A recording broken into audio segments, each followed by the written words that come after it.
Welcome to the GMAT Strategy Podcast. You're here because you believe there's a better way to study for the GMAT, and so do we. We created the GMAT strategy to maximize your results and minimize your effort so you can get to the fun parts about business school and life as quickly as possible. My name is Isaac Puglia, and I've been teaching GMAT classes and tutoring privately for the GMAT for over a decade, and I've achieved a 99th percentile GMAT score and helped thousands of students get into the business schools of their choice. I'm excited to be a part of your MBA journey since we all at TGS believe that our world can benefit from the best possible business leaders that we can find. If this show is bringing you value, please share it with your friends and family who are studying so that together we can make this process as easy and as painless as it can possibly be. Let's go. Welcome to Real GMAT Problems, episode 41. Doing real GMAT problems is one of the most data-backed ways to make test day go well, so let's talk through a few examples. The problems that we're going to go through are from the 11th edition of the official guide for GMAT review, and you can web search them if you would like to follow along visually. Just so you know, the 11th edition of the official guide is out of print, and that's partly why I'm going through questions from that book, because that way, if you purchase this year's official guide, there shouldn't be any overlap between the questions that we're going to work through here. The official guide contains retired problems that have appeared on past GMAT exams. So these are going to be very, very similar to what you will see on your official GMAT. And that's true of the current edition of the official guide, which is a great part of pretty much everybody's prep process. I'll give you a chance to work through the solution on your own if you'd like. And then I'm going to discuss my thoughts on what I recommend learning and taking away from each one. I will also recommend pausing after I read through each problem and trying to solve it, or at the very least, visualize how you would solve it. You may not be able to execute all the steps in your head if you're on the go, but just do your best. If you are in a situation where you can physically write down what you would on test day, that's definitely ideal. We've done a ton of problems together in this series, and we're going to start getting into some more challenging questions, just like we have the past few episodes. I'm still going to begin with a simpler warm-up problem, but then we'll ramp up the difficulty a little bit. If you find these a little too tough, then I would recommend going back to any of the earlier episodes in this series. Anything 35 and earlier will have a little bit lower difficulty level questions if you want to ramp up, and then return here whenever you're ready. I believe we've been having success sticking with specific topics through some of the recent series, and so we're going to do that today as well. We're going to talk about sequences. I'm going to talk through a few basic concepts, and we're going to save sequence notation, which is a big part of sequences, for a different episode. Today, I'm just going to focus on lists of numbers and a few techniques for those kinds of questions that I think you're going to find super, super helpful. So I'll read our warm-up problem here in a moment. And again, recommend pausing after I read and doing your best to solve. Question 1. In the sequence above, and I'll read the numbers for you in a minute, each term after the first is 1/2 of the preceding term. What is the least term of the sequence that is greater than 1? I'll read that again in a moment. The terms in the list are 240, 120, 60, and 30. Okay? 240, 120, 60, 30.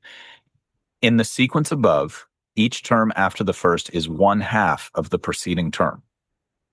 What is the least term of the sequence that is greater than 1?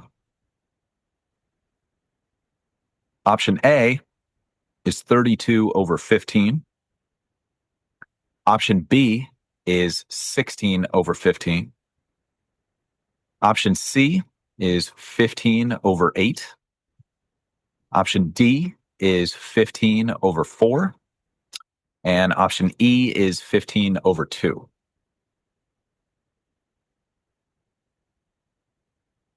Again, recommend pausing. I'm going to jump right into my commentary here so we don't have a bunch of dead air. Great warm-up problem for sequences. It introduces a couple foundational concepts that I think you're going to find valuable across the difficulty level spectrum. They're simple principles, but we'll take some time to talk through them anyway because they're so helpful. First, the basics. I've spoken about this at length in the series. These definitely apply. Make sure you're always writing what's given and asked. There aren't too many pitfalls in this question, but the ones that are there definitely seem to revolve around how folks are visualizing the information. We'll return to that idea in a moment. But basically, writing what's given and asked is going to greatly reduce the odds that you're going to fall into any of the traps. Let's walk through a good correct solution path first, and then we'll return to some of those pitfalls. So again, writing what's given and asked, let's write the first few terms, 2, 41, 20, 60, 30. Those are given. And then we'll note that we're going to continue to multiply by 1/2 as we move through the sequence. And you can notate that however it makes sense to you. It could be like half math, half English. I'll give an example of that in a moment. Or you could do like times 1/2, pure math, up to you. Whatever makes sense to you, just make sure that it's clear. And then we'll also note that the question's asking for the least term that is greater than 1. It's definitely easy to mix that part up. Now, if we execute well, the rest of the problem is pretty straightforward. We're just going to keep multiplying these numbers by 1/2 or dividing by 2, same thing, until we get what we want. Just because it's simple, though, does not necessarily mean that it's easy. And if you've been studying for a while, you may have seen this in some other questions. So as long as you focus on clearly writing out your computation, you should be in good shape. So that's what we're going to do. So we'll start with 30 over 2. I'd probably just rewrite that as 15. We divide that one by 2. That next term is going to be 15 over 2. It's okay to write it as 7.5, but usually decimals are going to make the math in these questions a little bit tougher and a little bit more error prone for folks. We've gone through a few of examples like that in this series already. If you're already having success with decimals and you're not making any mistakes with them ever, then by all means use those. But if you have found that decimal notation is just, I don't know, it's just not resonating with you, that's super common. And it's totally fine to just keep things in fraction form. So for me personally, I haven't had the best luck with decimals. So I would keep it as just 15 over 2 for the next term. And we're going to divide that by 2, aka multiply 1 by 1/2 to get the next term. The next term would be 15 over 4. And we're still bigger than 1. So I'm going to multiply by 1/2 again. That would be 15 over 8. Still bigger than 1. So I'm going to multiply 15 over 8 by 1/2 to get the next term, which is 15 over 16. And 15 over 16 is the first term in the sequence that's less than 1. So what number is right before that? That's 15 over 8, and that's going to be our correct answer, which is option C, as in Charlie. So what are some good tips there? Probably the biggest one is trying to avoid the decimal math unless you're super comfortable with it. I think a lot of us are conditioned to do decimal math from school because we have access to a calculator. And calculators tend to prefer decimal expressions. But because we don't have access to a calculator on the quant section on the GMAT, again, I've just found it to be super, super risky. I even gave up trying to understand why, and just basically recommend that you use fractions unless, again, you're having insane success with decimals, in which case, don't change what you're doing. Yeah, even if the problem presents questions as or numbers as decimals, I'd recommend turning them into fraction form to the maximum extent that's reasonable. Sometimes there's like questions that revolve around the fact that it's a decimal, and so those might be the exception. But by and large, like 99% of the time, I think you're going to have better results with fractions if you're like most people. So that one tip, even though it's seemingly small and probably not like a game changer on this question, it could definitely be the reason that you're either right or wrong, one way or the other. And I've just seen it happen thousands of times. So if you struggle with the computation a little bit, hopefully that helps. In terms of places where it looks like folks are going wrong, it looks like a good number of us pick option D as in delta. Not an overwhelming number, but a good number of us pick that. And a good number of us also pick E as in echo. So let me just remind you what those values are in case you're on the pure audio feed. So C is our correct answer. That's 15 over 8. D is 15 over 4. That's the previous term in the sequence. And E is 15 over 2, which is the 2 terms previous in the sequence. And about the same number of people pick D and E. About 5% of us go for D. About 5% of us go for E. So I thought about it. I'm not 100% sure why that's happening, but my guess is that people are thinking that as soon as the result is not an integer, then they're just making that mean that it's less than one. So that could be a reasonable way that people are getting to option E, which if you think about 15 over 2, like that's much, much bigger than 1. But it's the first term in the sequence that's not an integer. So people might be thinking like, oh, there's a fraction bar there or there's a decimal there. Sorry. And so then maybe they're mixing up that with being greater than 1, just the fact that it's a non-integer. That's definitely one possibility.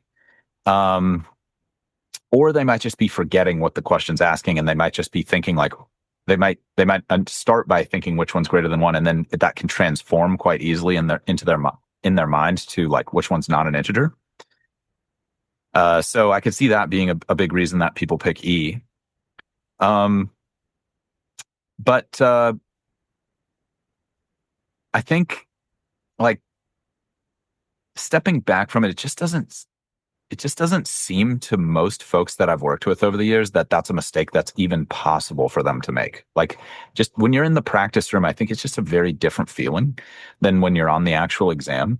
But the time pressure can be significant, and there's also the fact that the test can sometimes just like wear us down with how long and intense it is. So I've just found that people can make those kinds of errors if they don't have a really solid system for preventing them that they have rehearsed a lot in practice. You want to think about conditioning yourself to have good habits, and particularly good habits of visualizing things well, so that if something goes off the rails or you make a mistake, you can like literally see yourself making the mistake on the paper. That's a really, really good safety net. Even if you tend not to make those mistakes, I think there's a lot of value in that as like an insurance policy, if that makes sense. And I made just a truly monumental number of those mistakes back in my day when I was in your shoes. And so I could have really used someone telling me like, hey man, have you thought about writing that down a little more clearly? Like I could have really used that. So I hope that that's helpful for you. So if you ended up going for either of those answers, it's a good reason to do the math with fractions. If you did it with decimals, it might have been a little bit hard to transform back to a fraction at the end, since all the answer choices are in fraction form, and that can definitely lead people to option D. I think that would be my guess as to why a lot of people are picking option D, is they have the decimal form, but then they make a mistake when transferring it back to fraction form. So just a small tip for sure, but it can definitely decrease the friction on these questions. And on harder versions of these questions, I've found it to be like very, very helpful. So last point, if you don't take the time to write out every term in an organized way, you might have arrived at 15 over 16 correctly, but then mixed up which term in the sequence comes directly before it. That's also a mistake I could see a lot of folks making. So like you get to 15 over 16, you think, cool, that one's less than 1. What came right before that? Oh, 15 over 4. Like that's really, like, again, just like, I was going to say comically easy, but like it's a mistake to make, but it's like no laughing matter, you know? It's like, given what's at stake here, this is serious business. So again, it might seem like that wouldn't happen, but it happens a lot. I think you might be surprised by how often folks do that kind of stuff, even really well-intentioned, super intelligent, like high-achieving people. So just recommending some simple good habits done consistently. And like a lot of areas of life, those can take you really, really far. It's definitely true with GMAT sequences questions, though. So just to recap, I recommend writing what's given every time, recommend writing what's asked every time, and then write out each term in the sequence to the best of your ability. Just try to keep it reasonably organized.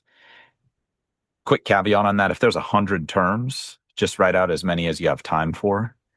In general, I've found a good rule of thumb to be like, if there's fewer than 20 terms, then it's good to just write them all out. If there's 100 terms, then maybe you write out like the first 5 and the last 5. That can be a good bet. Or like the first 5 and then maybe the median, if it's like a median question and there's a list, and then the last 5. That can be really, really helpful. And there's just something magic about that visual organization that really cuts down on the number of unforced errors that people make on these questions. So that's probably more than enough there. And hopefully we're warmed up on that. So if there are any notes to self that you want to make to remember for the future, I recommend texting or emailing yourself right now if you're on the go, or feel free to make that note if you're not. and then we'll move on to our next problem.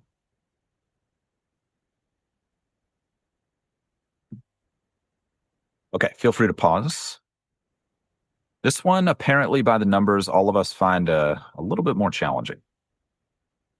The question says, in a certain quiz that consists of 10 questions, each question after the first is worth 4 points more than the preceding question. If the 10 questions on the quiz are worth a total of 360 points, how many points is the third question worth? I'll read that again. In a certain quiz that consists of 10 questions, each question after the first is worth 4 points more than the preceding question. If the 10 questions on the quiz are worth a total of 360 points, how many points is the third question worth? Option A is 18. Option B is 24. Option C is 26. Option D is 32. And option E is 44. Again, recommend pausing and getting as far as you can on your own. Okay, great follow-up question here, because pretty much everything we discussed in the previous question, except the fraction decimal part, can be applied super well here. I think the traps are a bit more difficult to avoid on this one, hence the slightly higher difficulty rating. In the previous question, about 85% of us get that one right. This one, only 79% of us get it. So not a crazy leap in difficulty, but a little tougher. So let's talk through how to apply some of those basic principles here, and then how those principles should help you excel on other questions that are similar. So first things first, and probably no surprise, let's write what's given and asked. We've got 10 questions. I would write that. Each is 4 points more than the previous one. I'd write that. So there, I'd probably use some half math, half English, like I was talking about earlier, just to capture the concept. So like 10 questions, each equals plus 4 points previous, something like that. Like it's not fully math, but it's not fully English. Something like that I've found to be really helpful for just helping me capture the logic of questions. And I think we've got a couple episodes where I talk through how valuable that can be on word translations in general. So definitely reach out and let us know if you'd like to hear a little bit more of that content as we go forward with some harder problems. You can reach us anytime at the GMAT strategy on current social channels if you like to DM, or you can email us. Our email address is contact, CONTACT, at thegmatstrategy.com. We know the 10 questions, sum to 360 points total, so I would write that as well. Again, probably half math, half English. Sum equals 360, something like that. And then we want to know how much the third question is worth. So I would write third question equals question mark or something like that. So note on that, I could definitely see myself mixing that up and solving for the first one. So I'd probably write that really big. Like I'd write third question, like larger than everything else I wrote. Or maybe I'd put like a big circle or box around it, whatever is going to help me remember. Like, don't just stop at the first one. And some of that comes from experience. Like I made that mistake many times. And then some of that is probably just like relatively intuitive, where you're like, yeah, under time pressure, if I like solve for the first one and I see it in the answers, I might just go for that. And I obviously don't want to do that when I'm one step away from getting the problem right. So it's kind of a fix the problem before it happens mentality. And that's usually a good mentality on questions that ask for things that are a little bit out of the ordinary. Like usually would be asked for the maximum or minimum of the set. That's more common. Asking for the third out of 10, that's a little bit weird. So that's a good cue that you should notate that to yourself, maybe more than normal. And I would do that for sure. That's the last reason I want to miss a question like this, and probably the same for you. So at this point, there's actually a few good strategic paths. I'm going to focus on one that I find to be the most fundamental of all the paths available for this kind of situation. But if you had a different approach that you felt worked really well, it's probably good. And just make sure it's working well for you consistently. The reason that I'm going to focus on the fundamentals here is that while there are a lot of like really slick things that you can do to potentially save time on questions like this, fundamental approaches like this one work way more often. They require far less memorization, so they're just simpler in general. And as a result, they tend to lead to fewer mistakes. So, like, if you know the question and you try one of the slick time-saving strategies, sometimes that can backfire. So, just want to make sure you have an alternative if it's helpful. Last note on that, like as your skill set improves, you might get more comfortable with those faster approaches, and that's great. But I think you'll still be really happy that you have like a solid foundation that you can fall back on just in case. And that's what I've seen work the best over time. So what we're going to do for this very foundational approach is just create a variable for the smallest term in the sequence. It's something you can get a lot of mileage out of because a lot of sequence questions are similar to this one, where they start with an initial term that's unknown, and then they modify that term in some way. So like here we're adding 4, but it could have easily been like the third term is the average of the first 2 terms, or every next term is the average of the previous 2 terms. Like it's just a really, really common way for the exam to construct sequences. And so you can use this technique of like, let me set up some unknown variables for the first terms, and then I'll operate on those terms to see the rest of the sequence. In terms of how that would play out here, if I say my smallest term is equal to x as a placeholder, then the second term is going to be x plus 4. Third term is going to be x plus 8. Fourth term is going to be x plus 12, and on and on and on. We've got 10 terms like that. And going back to my point on the previous question, I would for sure just take the time to write out all 10 of those. It feels like it's going to take a really long time, but if you look at the clock time, it's like a few seconds. It's not that big of a deal to write them all out. Like I said on the previous problem, while there are a few shortcuts, I think that with writing out all the math here, you could definitely still reach your objective within 2 minutes. Sorry, I think I said that on the previous question, but we're just introducing that on this question. We got a little typo here, team. Thanks for bearing with us on that, everybody. So wanted to say that, again, I already mentioned like it usually feels longer writing out all the terms than it actually is. So check your clock time. I mean, if you're the super slow writer type, then maybe that's going to be too slow for you. But if you look, I really believe you can get it right in less than 2 minutes with a little bit of practice. Maybe you're not going to be there right now or today, especially if you're just starting out. And I definitely didn't start out that fast. But by test day, if you have pen and paper and you're not doing it all in your head, that's also an important consideration for many of you right now. You can absolutely condition yourself to be able to do that in 2 minutes. And remember, test day is all that matters. Doesn't matter if you're slow right now. As long as you can hit it on test day in a reasonable amount of time, it's a good approach. So try not to worry if it feels slow at the moment. The first time we attempt most complex skills, they feel a little slow. And the third, fourth, fifth time, you should notice some measurable gains in speed. Okay, so let's pretend we've got the whole list written out here. The only piece of given information we haven't used yet is that the sum is 360. So let's just add our 10 terms, set those equal to 360, and let's see where that takes us. If I sum all the terms, since each one has an x value in it, I'm going to wind up with 10 times x as one of the terms on the left side of my equation. And if you're just getting started with your prep and you're not feeling good about your basic algebra and you want to reskill with that, we've got a math basics series to get you up to speed on that super fast, and that's going to be linked in the description of this content for you, okay? So we got 10x for all the x's. Then we're going to sum up all the other numbers that I wrote out. In this case, that's going to be 4 plus 8 plus 12 plus 16 plus 20 plus 24 plus 28 plus 32 plus 36. Again, kind of sounds like a lot, feels like a lot, but to write all that out, we're talking seconds, not that big of a deal. And if you sum all those numbers, they sum up to 180. So I can create an equation where the left side is 10 times x plus 180. That's the sum of all our 10 questions so far. And to the right of the equal sign, I can write 360 because I know that those two sums have to be equal. The problem told me that. From there, I can use some algebra to solve. I'll subtract 180 from both sides. That'll give me 10x equals 180 because 360 minus 180 is 180. and then I'll divide both sides by 10 to get x is equal to 18.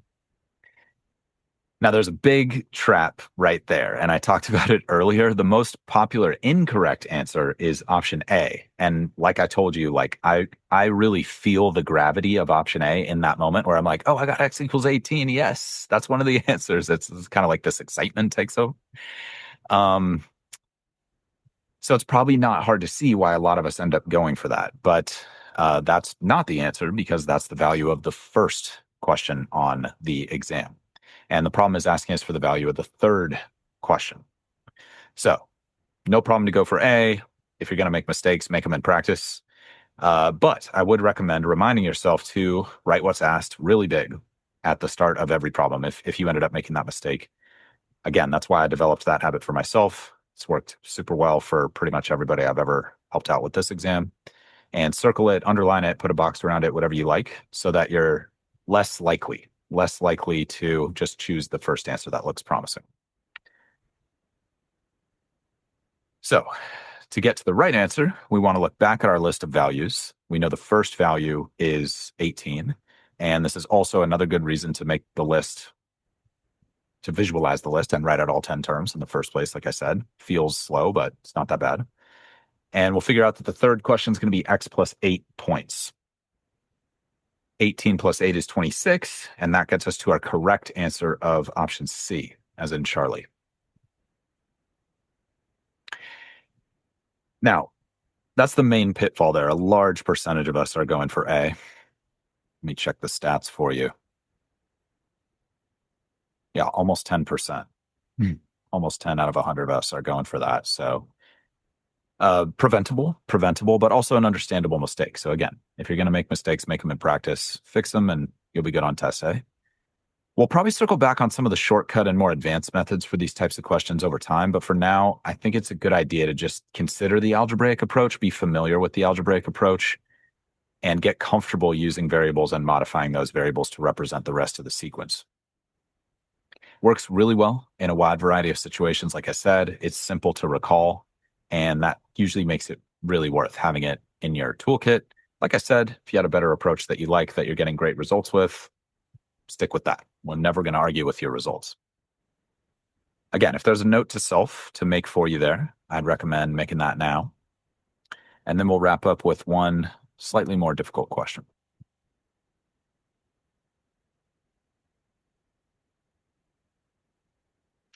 And feel free to pause if you want to make that note. Final question here. The problem says if K is the sum of the reciprocals of the consecutive integers from 43 to 48 inclusive, then K is closest in value to which of the following? I'll read that again. If K, the letter K used as a variable, is the sum of the reciprocals of the consecutive integers from 43 to 48 inclusive, then K is closest in value to which of the following? Option A is 1 over 12. Option B is 1 over 10. Option C is 1 over 8. Option D is 1 over 6. And option E is 1 over 4.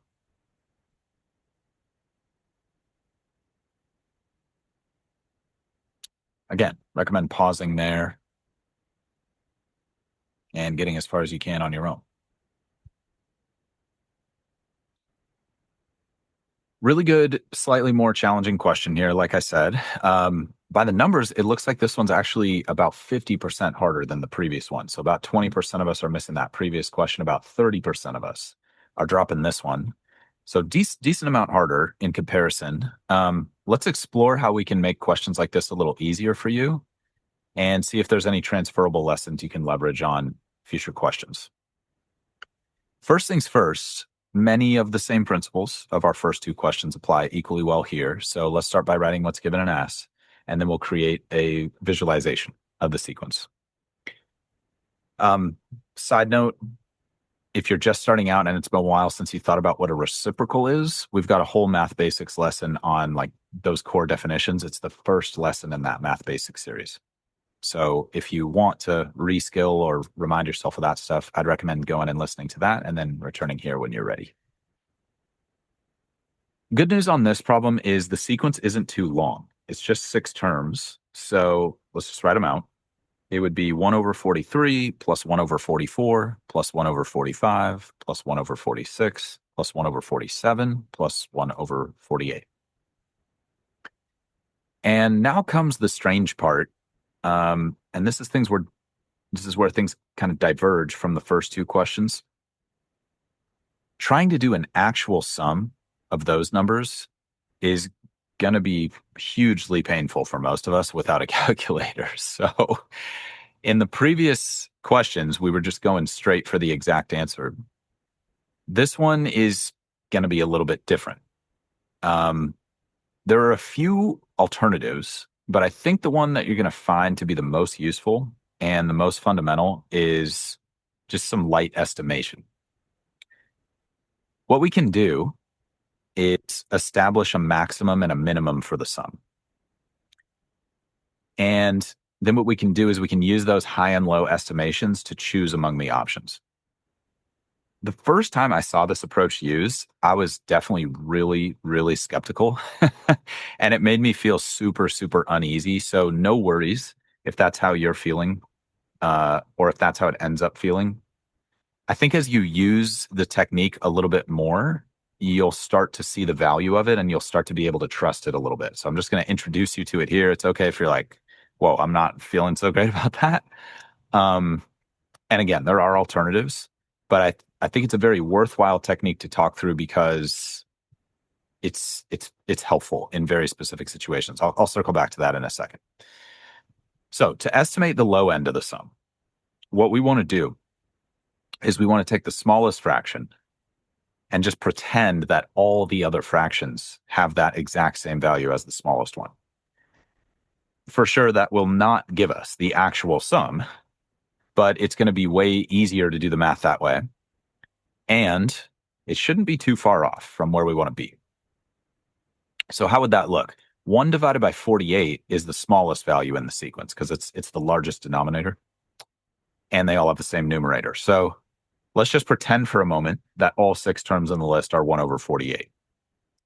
Again, makes the math a lot easier because we have a common denominator for all of them. It's just 1 over 48 plus itself 5 more times. And that's the same as 6 times 1 over 48, which would get us 6 over 48, which reduces to 1 over 8. And again, if it's been a while since you've reduced or multiplied fractions, that math basics episode will help a lot. So what does that mean? We took the smallest value, pretended all of them were that small. So 1 over 8 is for sure smaller than the actual sum. But notice the question is asking us which of the answers is closest to the sum. And it's worth knowing that on the GMAT, that generally means we're not going to be presented with a exact answer choice. They won't even give us the option of picking the exact answer for the sum. They're actually inviting us, maybe even forcing us to estimate. And I think part of it is testing your ability to deal with that uncertainty a little bit. I haven't spoken with anyone at GMAC about that, but it's reasonable to suspect that. Like in a lot of real world business situations, you might confront uncertainty. So maybe they're testing our ability to deal with it. Even if they're not, I think it's a positive frame to take for the question. So it doesn't just feel like this punishingly hard, inexact thing that's like torturing you. You know what I mean? I think it makes it feel like, okay, at least I'm like learning something that I'm going to use in the future. So we'll just note that. We'll note it as like minimum is 1 over 8. So 1 over 8, interestingly, is actually one of the answers. Let's just go ahead and check to make sure nothing is closer than that one. And a good way to do that is go for the maximum. So we just did the minimum. Let's do the exact same thing for the maximum value. So we're going to choose the largest of the 6 values, and we're going to pretend all of them are that value. So in this case, the largest one's 1 over 43. That's the smallest denominator. If we use the same approach, we would add 1 over 43 6 times, and that would get us 6 divided by 43. Unfortunately, that's not as clean, but 6 over 42 wouldn't be too bad, and that's 1 over 7. So that means 1 over 7 is definitely way too big, since that's bigger than even the largest estimate of the sum. Because even 6 over 43 was too big. 6 over 42 would be even bigger. So now we're getting even further away from what the likely sum is versus our original estimate, low estimate of 1 over 8. Now, what's interesting there is 1 over 7 isn't even an option. The next highest value would be 1 over 6, but that's even further away. So it's way, way less likely that 1 over 6 is going to be the answer versus 1 over 8. And while 1 over 8 definitely is not the sum, again, coming back to like that probably feels really weird for most of you, it's at least equal to one of the endpoints of our range. And so that means we should pick 1 over 8, which is option C, as in Charlie, and that is the correct answer.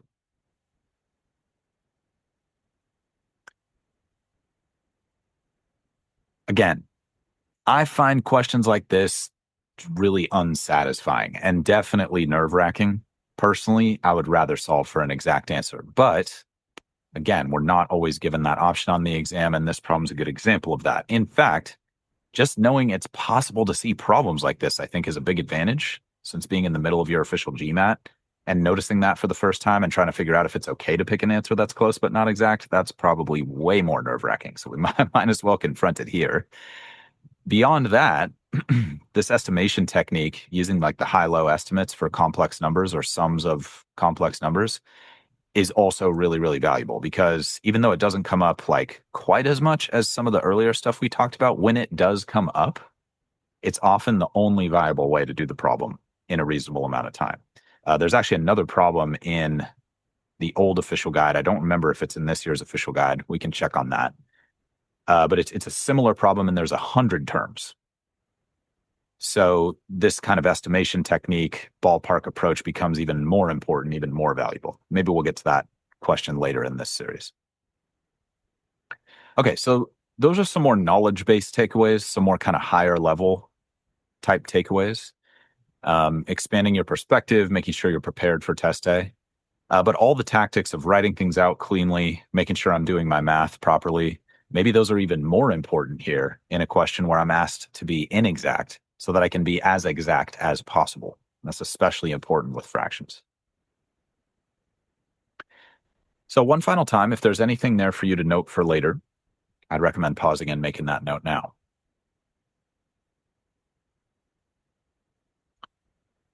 Like I said, if you have questions on any of this stuff, feel free to reach us anytime at the GMAT Strategy on current social channels, or feel free to email us, contact@thegmatstrategy.com.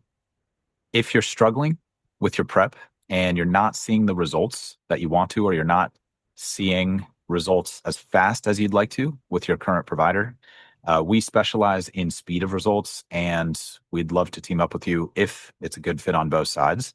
If you're interested in working with us directly or learning about any of our paid programs, just head to our website and check out our free video on how you can reach your dream GMAT score much faster, and that'll help you get a sense of our style.